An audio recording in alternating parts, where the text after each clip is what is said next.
In the 1960s historiography, psychedelia commonly refers to the explosion of psychedelic music, images, and lifestyle in that decade. Psychedelia revolutionized rock not only by reconceptualizing time, but also by exploring psychedelic states of mind, by celebrating musical mergings with nature, and by speculating about the mysteries of human existence.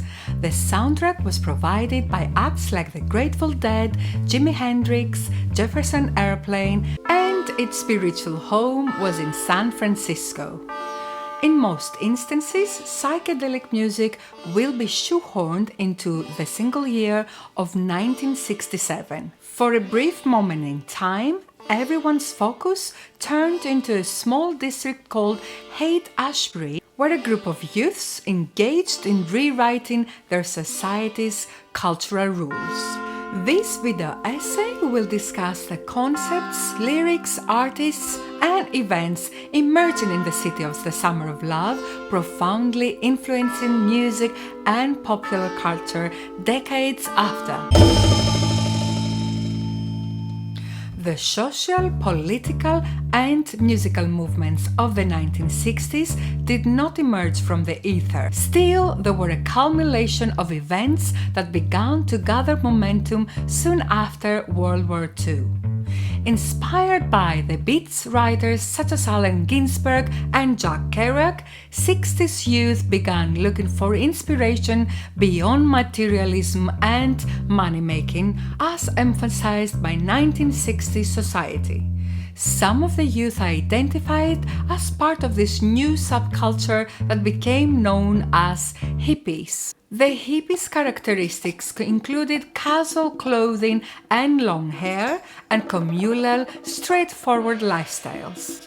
Hippie connections to beat culture were displayed more prominently in San Francisco than elsewhere. This was because the city had a very relaxed and non-authoritarian atmosphere and had already become the home of choice for many beat artists.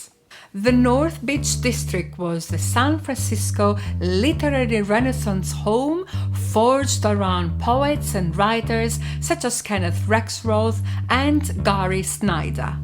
Around 1962 and 1963, the North Beach price hikes forced some remnants of the literary subculture to find new accommodation in the Haight-Ashbury district. Not that long after, hundreds and then thousands of flower children arrived in San Francisco to search for love, peace, community, and self.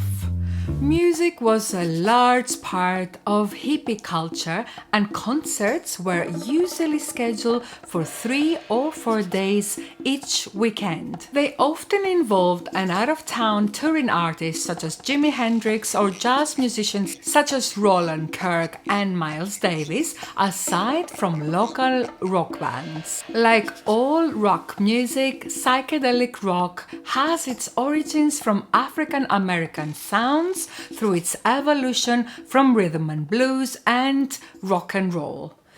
Psychedelia in San Francisco was based on an amalgam of genres that included elements of blues, folk, pop, roots, and country.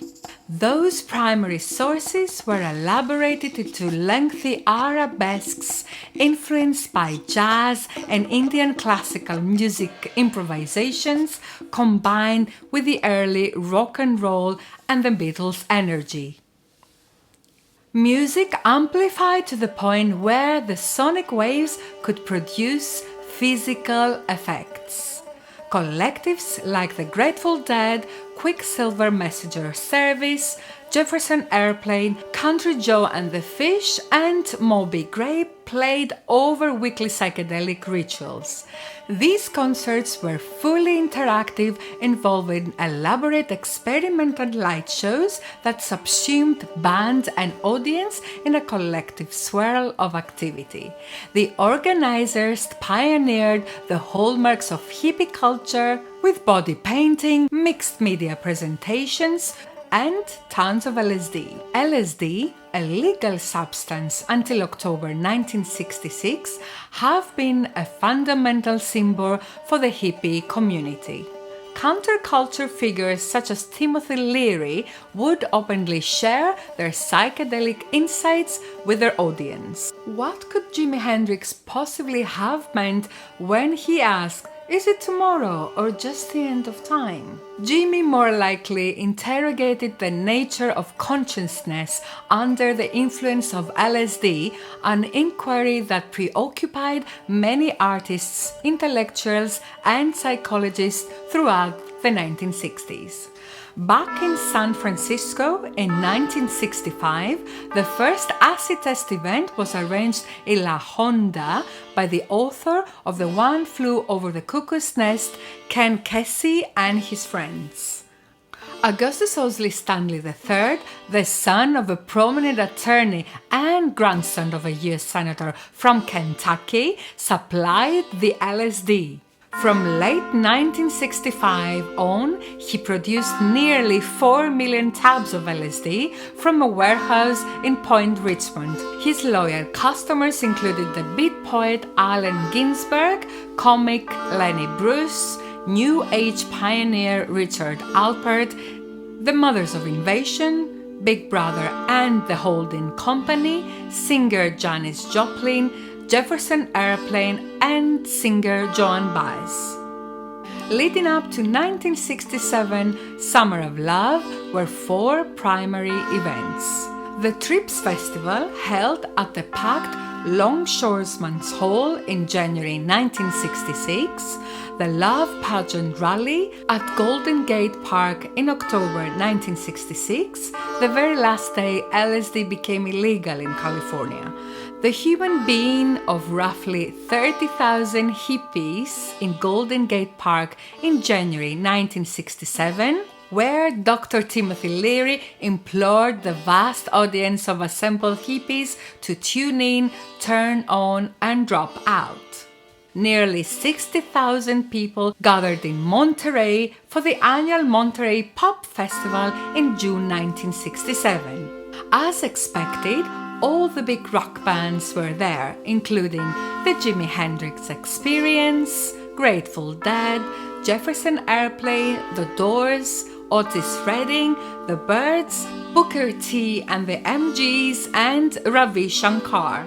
Over 100,000 additional hippies engulfed Haight-Ashbury and Berkeley across the bay. The music was groovy, however, food supplies were running low and it was terribly overcrowded everywhere. By summer's end, the Haight-Ashbury district of San Francisco has deteriorated almost beyond recognition. Many old-timers had it. Finally, hippies began to leave, first in pairs, then in small groups, then in droves. Psychedelic lyrics commonly express the psychological and philosophical insights gained during a trip. Rather than songs about surfing, stealing kisses and cruising, we get songs about death and rebirth, dreamlike visions of mountains disappearing, surreal underwater journeys, and the nature of time itself. Psychedelic musical culture pursued notions of time with an almost obsessive persistence. Groups took on names like the Strawberry Alarm Clock and the Chocolate Watch Band. Psychedelic music acts recorded songs with titles like I'm 5 years ahead of my time, Journey to Time, A New Day Yesterday, Tomorrow Never Knows, and many more.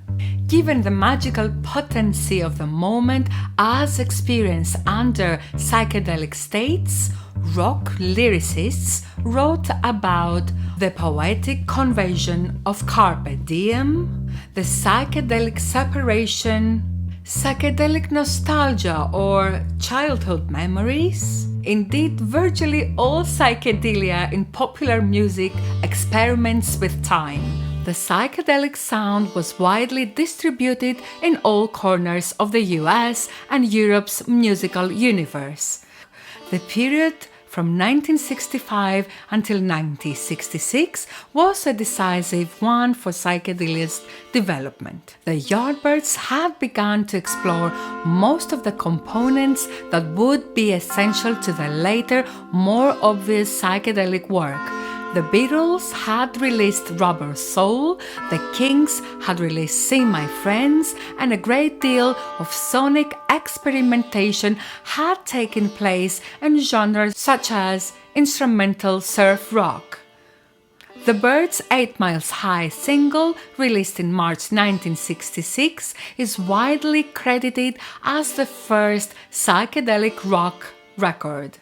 Some more key events include the London psychedelic scene in the Make It With Soft Machine and Syd Barrett's Pink Floyd, West Coast psychedelic explosion with the Jefferson Airplane, Love and the Doors, the Austin, Texas gigs of 13th Floor Elevators, and the East Coast approach of psychedelia in a nihilistic way by the Velvet Underground.